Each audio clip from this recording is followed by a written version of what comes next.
Welcome to Module 2 of our learning session, Systemic Discrimination, What We Can Do. This module is about the importance of taking action. If you haven't watched Module 1, we encourage you to do so. Module 1 provides an introduction to BCOHRC, offers an overview of the entire learning session, and explains how to use the different components of this web-based learning session. As a reminder, we will ask you to pause and reflect during this module. So consider having a pen and paper available to write down your thoughts if you find that helpful. Let's look at our learning goals for this module.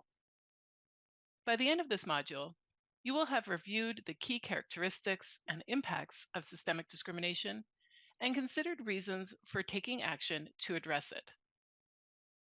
We're going to begin by reflecting on the understanding that you're bringing into the session today. Before taking action on systemic discrimination, we need to identify it. Take a minute to reflect on and record your answer to this question. What is systemic discrimination? Think of some of the key characteristics that help identify it. And again, feel free, as always, to pause the recording while you reflect. This video on systemic discrimination was developed by our office. It provides a short introduction to systemic discrimination and its impacts. While you're watching it, see if you can identify any new points that didn't come to mind when you were reflecting just now. We also included this video in our web-based session, Introduction to Systemic Discrimination. And so if you may have just watched that, you may want to skip over this slide, but you may want to review it as well.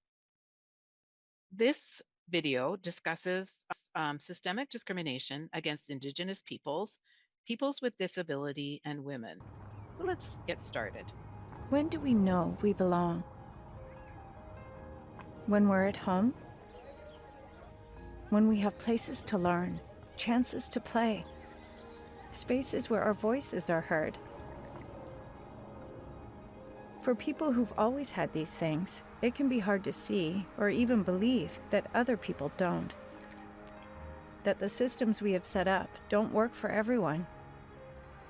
They single some people out and leave others behind. Approximately 84% of Indigenous peoples in BC report experiencing some form of discrimination in healthcare. Working-aged people with disabilities are 21% less likely to be employed than people without disabilities. On average, women in BC working full-time earn 86.5 cents to each dollar earned by men. This is systemic discrimination. Discrimination in our systems benefits some and harms others. Intentional or not, the effect is the same. It builds a world of injustice and inequity. But we all play a role in creating the world we want to build together. We can listen to voices that are left out. And we have the power to challenge and change these systems. Because while we don't all experience the same barriers, we do all want the same thing: to belong and to be treated fairly and equally.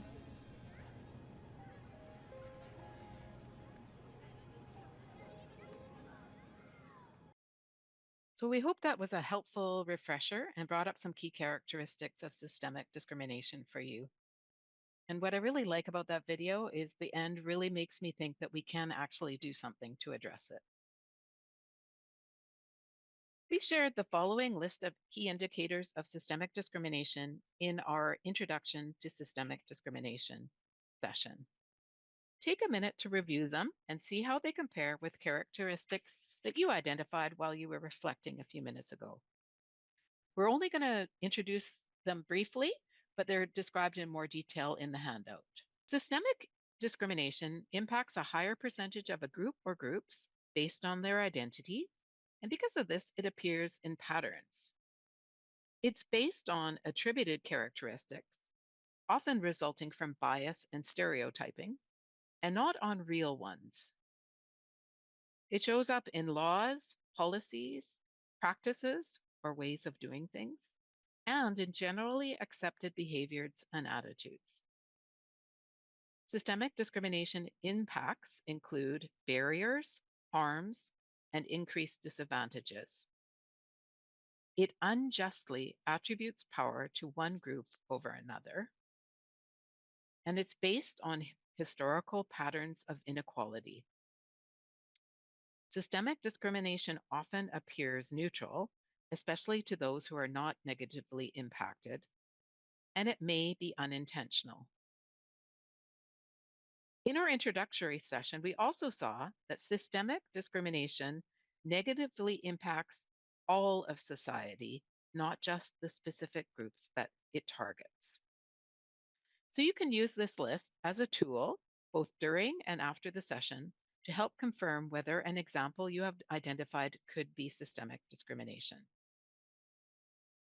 Using these key indicators, our office has identified some reasons why it's important for all of us, not only those who are directly harmed, to take action to address systemic discrimination. Let's see if any of these reasons contribute to why you think it's important to take action on systemic discrimination. Take a few minutes to reflect on which of the following reasons apply to you. Why do you think it's important to take action on systemic discrimination? Is it because systemic discrimination causes severe and widespread harms to specific groups? Because it harms all of society? Because systemic discrimination harms groups unfairly and unjustly? Is it because systemic discrimination may not be addressed unless someone notices it and takes action? Or because groups impacted with less power may find it difficult to take action alone? Is it because systemic discrimination impacts me? Or because it impacts a colleague, a friend, a family member, or people my organization serves? Or is it important for a totally different reason? The fact that you're participating in this session means that you probably already found it important to take action on systemic discrimination. But being able to name the reasons why it's important may be a powerful tool when advocating for change. We've come to the end of Module 2. In the next module, we'll apply some of the tools we introduced in our Intro to Systemic Discrimination session in order to identify an example of systemic discrimination that you would like to see addressed. Before proceeding to Module 3, we invite you to download the PDF of the presentation and the handout for Module 2. The handout includes a detailed explanation of the key indicators of systemic discrimination. We encourage you to use these tools to consider whether examples that come to mind in your organization or your community are indeed systemic discrimination. Thank you for participating in Module 2 of Systemic Discrimination: What We Can Do.